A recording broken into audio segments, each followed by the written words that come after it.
আসসালামু আলাইকুম মৰমৰ ছাত্ৰ ছাত্ৰীসকল আজি মই তোমালোকক কোনটো ক্লাছ কৰিবলৈ আহিছো তোমালোকৰ class 1 Assamese medium plus English মিডিয়ামৰ অসমীয়া সাবজেক্টটো ঠিক আছে এটো লবলৈ আহিছো সো জুৱা ক্লাছত আমি ইয়ালৈকে শেষ কৰিছো ৰাইট 12 টো অপখিলাটো অপখিলাটো শেষ হৈছে ৰাইট অপখিলা কবিতাটো শেষ হৈছে আজি আমি অনুশীলনী 2 টো কৰিম হা পৃষ্ঠা নং পেজ নং কিমান पेज नং 13 हाँ पेज नং 13 इंग्लिश लिखिले पेज नং 13 अनुशीलनी 2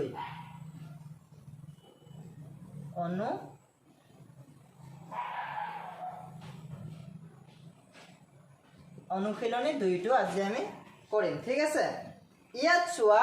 খালি ঠাই পূৰণ কৰা দিয়া আছে ঠিক আছে খালি ঠাই পূৰণটো তোমালোকে নিজে কৰিবা এই যে পখিলা যে কবিতাটো আছে এই পখিলাটো কবিতাৰে এইটো দিয়া আছে ঠিক আছে আৰু এইটো ফুট কিয়া এইটো পখিলাৰ পৰা দিয়া আছে ঠিক আছে এইটো তোমালোকে লিখত কৰিবা এতিয়া চোৱা ইয়াৰ আছে তলত দিয়া শব্দৰ অসমীয়া আৰু ইংৰাজী অৰ্থ লিখিব কৈছে হলৰ অসমীয়া আৰু ইংৰাজী অৰ্থ কি ঠিক আছে এইকিটা ইয়া কত পাবা তোমালোকে এইকিটা এই ইয়াত পাবা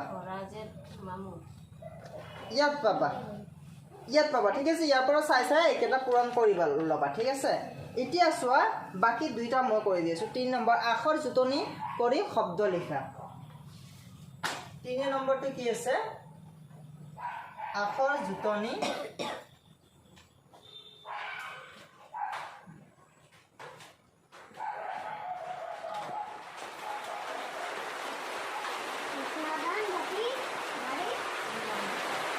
জুটনি কৰে শব্দ লিখা হ্যাঁ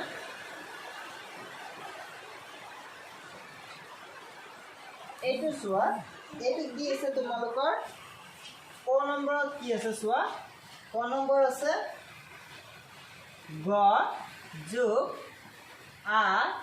যোগ দন্ত্যন্য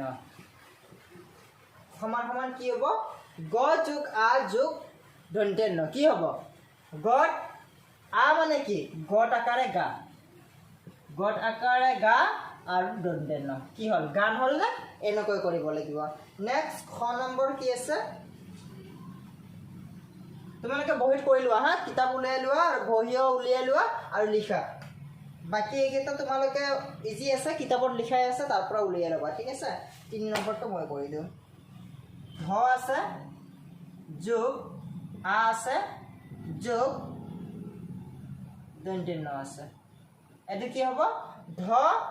আ ন মানে কি ধান ধ আমাৰ আতে কি হয় আকাৰ আৰু দন্ত্যন্য ধান হল না তাৰপিছত নেক্সট তো চোৱা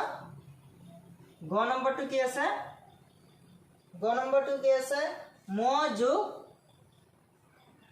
যোগ আ যোগ হ যোগ ত এইটো কি হ'ব ম যোগ আ যোগ হ যোগ ত মা হত ঠিক আছে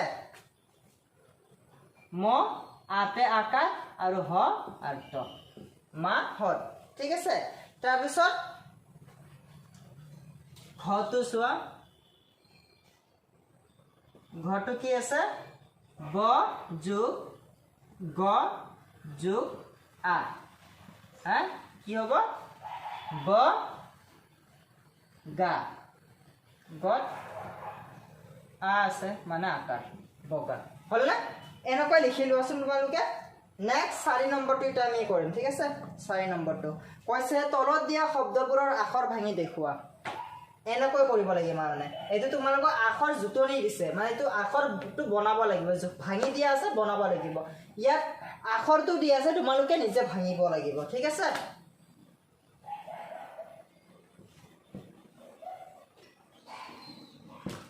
মই ইয়াত কৰি দি আছো হা তো অলপমান অসুবিধা হ'ব পাৰে সেইকাৰণে মই কৰি দি আছো তোমালোকে বহিত লিখি লোৱা 4 নম্বৰ ৰাইট 4 নম্বৰ কি দি আছে তলত দিয়া শব্দবোৰ তলত দিয়া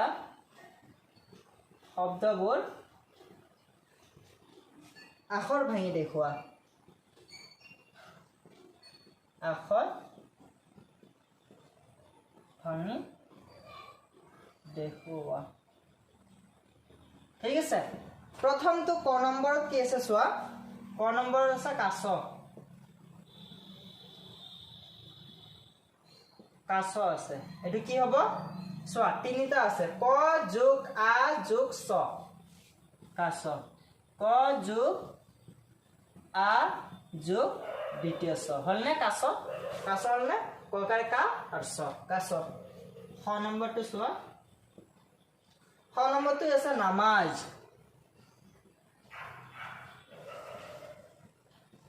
নামাজ আছে আৰু ইয়াত খালি ঠাই কেইটা আছে চোৱা 1 2 3 4 5 মানে পাঁচটা আখৰ লিখিব লাগিব প্ৰথমতে নটো লিখা হা যোগ আকাৰ আছে আটো দিয়া যোগ মটো দিয়া ম আছে ম দিয়া তাৰ পিছত আকাৰ আছে আ দিয়া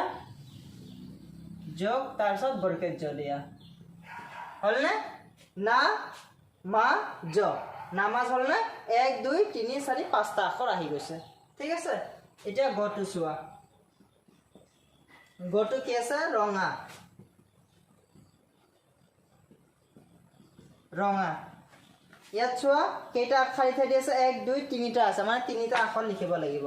ৰটো লোৱা ৰটো লোৱা তাৰপিছত উঙটো লোৱা তাৰপিছত আকাৰ আছে আ দিয়া হৈ গ'ল ৰঙা ঠিক আছে নেক্সট টু চোৱা ৰাম ৰাম খালি ঠাই কেইটা দি আছে চোৱা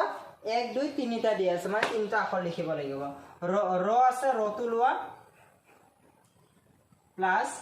আকাৰ আছে আ দিয়া তাৰপিছত ম আছে ম বহাই দিয়া হলনে কেইটা হল চোৱা 1 2 3 তিনিটা আখৰ আহি গ'ল ৰ আ ম ৰাম হৈ গ'লনে বহুত সহজ নে সো এনেকৈ কৰিব লাগিব ঠিক আছে